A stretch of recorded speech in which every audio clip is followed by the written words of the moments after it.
ಈ ಕಾರ್ಯಕ್ರಮದಲ್ಲಿ ಭಾಗವಹಿಸಿರುವಂತ ವೇದಿಕೆಯ ಗಣ್ಯರು ಸೇರಿದಂತೆ ತಮ್ಮೆಲ್ಲರಿಗೂ ಕೂಡ ಹೊಸ ವರ್ಷದ ಹಾಗೂ ಸುಗ್ಗಿ ಹಬ್ಬವಾದಂತ ನಮ್ಮ ನಾಡ ಹಬ್ಬ ಸಂಕ್ರಾಂತಿಯ ಆರ್ಥಿಕ ಶುಭಾಶಯಗಳನ್ನ ಕೋರಲಿಕ್ಕೆ ಇಚ್ಛೆ ಪಡ್ತೇನೆ.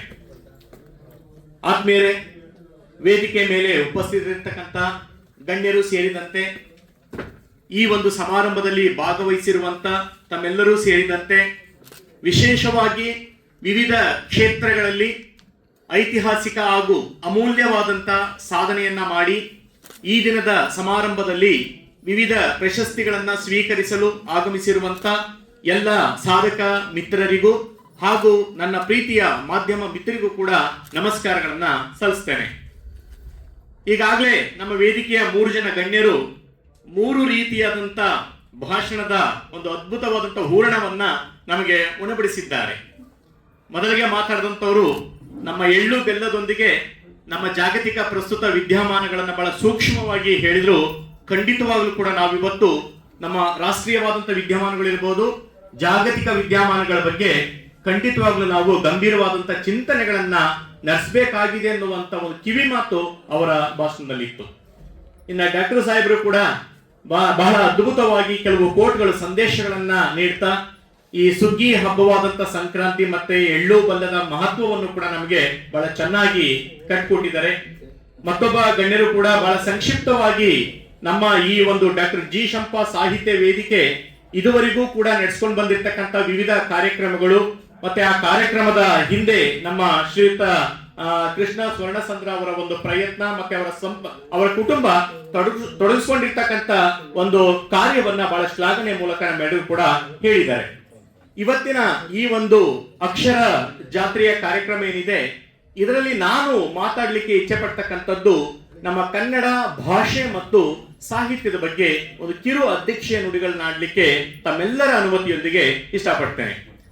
ಆದ್ಮೇಲೆ ನಮ್ಮ ಕನ್ನಡ ಭಾಷೆ ಏನಿದೆ, ಇದು ನಮ್ಮ ಜಗತ್ತಿನ ಒಂದು ಶ್ರೀಮಂತ ಭಾಷೆ ಅಂತ ನಾವಾದ್ರೂ ಹೇಳ್ಬೋದು. ಏಕೆಂದ್ರೆ ದೀಪ ಹತ್ತಿರ ಇದ್ದಾಗ ಅದರ ಬೆಳಕಿನ ಕಂಗೊಳಿಸುವಿಕೆ ನಮಗೆ ಗೊತ್ತಾಗುವುದಿಲ್ಲ. ದೀಪ ಎಲ್ಲೋ ಒಂದ್ ಕಡೆ ದೂರದಲ್ಲಿ ಬೆಳೆಬೇಕಾದ್ರೆ ಮಾತ್ರ ಅದರ ಒಂದು ಪ್ರಜ್ವಲತೆ ನಮಗೆ ಗೊತ್ತಾಗ್ತಕ್ಕಂಥದ್ದು. ಮಕರ ಜ್ಯೋತಿ ನಾವು ಶಬರಿಮಲೆಯ ದೇವಸ್ಥಾನದಲ್ಲಿ ನಿಂತು ಎಷ್ಟೋ ದೂರದಲ್ಲಿದ್ರು ಕೂಡ ಅದನ್ನ ನಾವು ಬಹಳ ಕುತೂಹಲದಿಂದ ಕಣ್ತುಂಬಿಕೊಳ್ತೀವಿ. ಕಾರಣ ಇಷ್ಟನೇ, ನಮ್ಮ ಕನ್ನಡ ಭಾಷೆಗೆ ಆ ರೀತಿಯಾದಂತ ಒಂದು ಶಕ್ತಿ ಇದೆ, ಆ ರೀತಿಯಾದಂತ ತಾಕತ್ತಿದೆ. ಆ ಒಂದು ಹಿನ್ನೆಲೆಯಲ್ಲಿ ನಾನು ಹೇಳಿದ್ದು ಈ ಕನ್ನಡ ಭಾಷೆ ಜಗತ್ತಿನ ಒಂದು ಶ್ರೀಮಂತ ಭಾಷೆ ಅಂತ ಹೇಳಲಿಕ್ಕೆ ನನಗೆ ಹೆಮ್ಮೆ ಅನಿಸಿದೆ. ಅಷ್ಟೇ ಅಲ್ಲ ಸ್ನೇಹಿತರೆ, ನಮ್ಮ ಕನ್ನಡ ಭಾಷೆಯ ಮೂಲ ಅಂತ ಬಂದಾಗ ಎಲ್ಲೋ ಒಂದು ಕಡೆ ವೇದಿಕೆಗಳಲ್ಲಿ ಅರೆ ಮಾಹಿತಿಯನ್ನ ತಿಳ್ಕೊಂಡಂತವ್ರು ಕೇವಲ 100 ವರ್ಷಗಳ ಇತಿಹಾಸ ಅಂತ ಅಷ್ಟೇ ಹೇಳ್ತಾರೆ.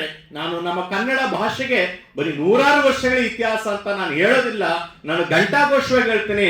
ನಮ್ಮ ಕನ್ನಡ ಭಾಷೆಯ ಉತ್ಪತ್ತಿ ಮತ್ತೆ ಅದರ ಮೂಲಕ್ಕೆ 1000 ವರ್ಷಗಳ ಇತಿಹಾಸ ಇದೆ ಅಂತ ನಾನು ಹೆಮ್ಮೆಯಿಂದ ಹೇಳಲಿಕ್ಕೆ ಈ ಸಂದರ್ಭದಲ್ಲಿ ಇಷ್ಟಪಡ್ತೀನಿ. ನನ್ನ ಪ್ರಕಾರ ಹೋದ್ರೆ ಈ ಕನ್ನಡ ಭಾಷೆ ಅನ್ನುವಂಥದ್ದು ಕೇವಲ ನಮ್ಮ ಆಡು ಭಾಷೆಯಲ್ಲ. ಇದು ಕೇವಲ ಆಡು ಭಾಷೆಯಾಗಬಾರದು.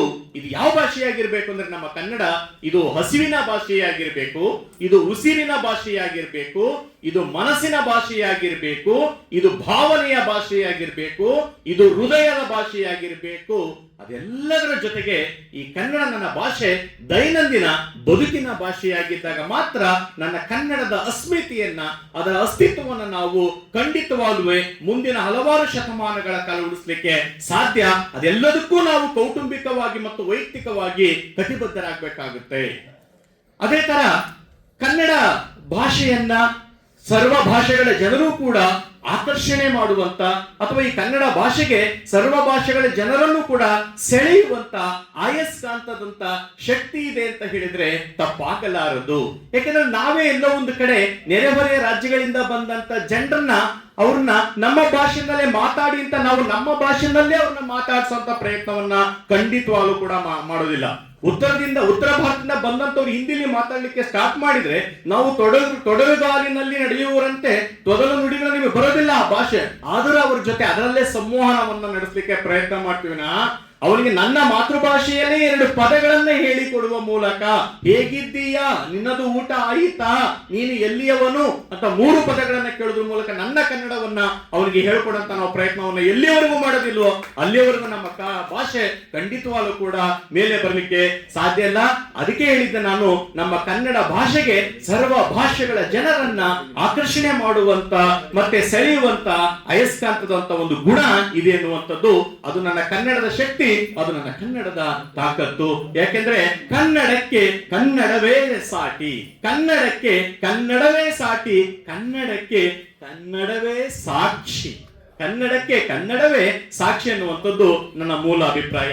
ಪ್ರತಿಯೊಬ್ಬ ಕನ್ನಡಿಗನು ಕೂಡ ತನ್ನ ಕನ್ನಡ ಭಾಷೆ, ಕನ್ನಡ ಸಾಹಿತ್ಯ, ಕಲೆ, ಸಂಸ್ಕೃತಿ ಇವುಗಳನ್ನ ಖಂಡಿತವಾಗ್ಲೂ ಕೂಡ ಉಳಿಸಿ ಬೆಳೆಸುವಂತ ಗಟ್ಟಿ ಮನಸ್ಸನ್ನ ಮಾಡಬೇಕು, ಮತ್ತೆ ಒಂದು ದೃಢವಾದಂತ ನಿರ್ಧಾರವನ್ನ ಮಾಡಬೇಕು.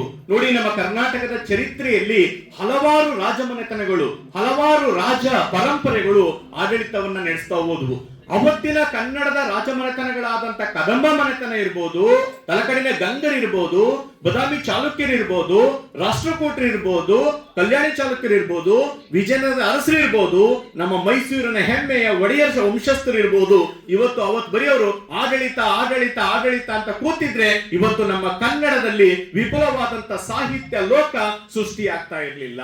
ಅಂದ್ರೆ ಅರ್ಥ, ಅವತ್ತಿನ ರಾಜಪರಂಪರೆಗಳು ಕೇವಲ ಕಲೆ ಮತ್ತು ವಾಸ್ತುಶಿಲ್ಪ ಧರ್ಮಕ್ಕೆ ಮಾತ್ರವಲ್ಲದೆ ನಮ್ಮ ಮಾತೃಭಾಷೆಯಾದಂತ ಕನ್ನಡ ಭಾಷೆಯ ಏಳಿಗೆಗೂ ಘೋಷಣೆಯನ್ನು ಕೊಟ್ಟರು. ಸಾಹಿತ್ಯವೂ ಕೂಡ ದೊಡ್ಡ ಮಟ್ಟದಲ್ಲಿ ವಿಪುಲವಾಗಿ ಅದು ಸೃಷ್ಟಿಯಾಗಲಿಕ್ಕೆ ಕಾರಣಕರ್ತರಾದ್ರು.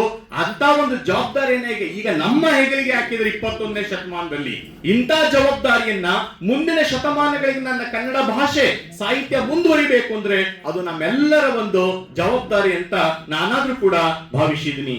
ಅದ್ರ ಜೊತೆಗೆ ಕನ್ನಡ ಭಾಷೆ ಸ್ನೇಹಿತರೆ, ತಮ್ಮೆಲ್ಲರಿಗೂ ಗೊತ್ತಿರುವಂತೆ ದ್ರಾವಿಡ ಭಾಷೆಗಳು ಏನಿದೆ, ಪಂಚ ದ್ರಾವಿಡ ಭಾಷೆಗಳಲ್ಲಿ ಏನಿದೆ, ಆ ದ್ರಾವಿಡ ಭಾಷೆಗಳಲ್ಲಿ ಪ್ರಧಾನವಾದಂತ ಭಾಷೆ ನನ್ನ ಕನ್ನಡ ಭಾಷೆ ಅಂತ ಹೇಳಿಕ್ಕೆ ನನಗೆ ಹೆಮ್ಮೆ ಆಗುತ್ತೆ.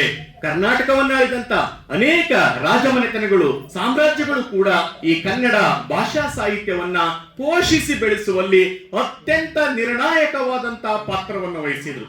ಎಷ್ಟೋ ರಾಜಮನೆತನಗಳ ರಾಜಮಹಾರಾಜರು ಕೂಡ ಸ್ವತಃ ತಾವೇ ಕವಿಗಳಾಗಿದ್ರು, ಸ್ವತಃ ತಾವೇ ಕವಿ ಪುಂಗವರಾಗಿದ್ರು, ವಿದ್ವಾಂಸರಾಗಿದ್ರು.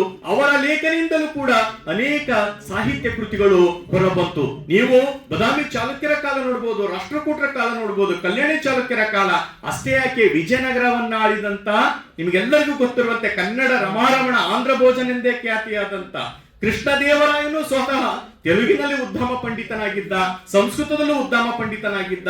ಅವನಿಂದಲೂ ಸಾಕಷ್ಟು ಸಾಹಿತ್ಯ ಕೃತಿಗಳು ಬಂತು. ಅವನ ಆಸ್ಥಾನದಲ್ಲಿ 8 ಮಂದಿ ಅಷ್ಟ ದಿಗ್ಗಜರೆಂಬ ಕವಿ ಪುಂಗವರಿಗೆ ಆಶಯವನ್ನು ಕೊಟ್ಟ. ಇದರಿಂದ 16ನೇ ಶತಮಾನದಲ್ಲಿ ನಮ್ಮ ಕನ್ನಡ ಸಾಹಿತ್ಯ ಸಾರಸ್ವತ ಲೋಕ ಶ್ರೀಮಂತಿಕೆಯ ತುಟ್ಟ ತುದಿಯನ್ನ ಮುಟ್ತು. ಇದು ಇತಿಹಾಸ, ಇದು ನಮ್ಮ ಪರಂಪರೆ. ಇದನ್ನ ನಾವು ಪ್ರತಿದಿನ ಮೆಲುಕು ಹಾಕುವಂತ ಪ್ರಯತ್ನವನ್ನ ಮಾಡಬೇಕು. ಕನ್ನಡ ಸಾಹಿತ್ಯ ಸಾರಸ್ವತ ಲೋಕ ಎಂಬುದು, ಕನ್ನಡ ಸಾಹಿತ್ಯ ಸಾರಸ್ವತ ಲೋಕ ಎಂಬುದು ಒಂದು ಬೃಹದಾಕಾರದ ಆಲದ ಮರ ಇದ್ದಂತೆ, ಒಂದು ಬೃಹದಾಕಾರದ ಆಲದ ಮರ ಇದ್ದಂತೆ.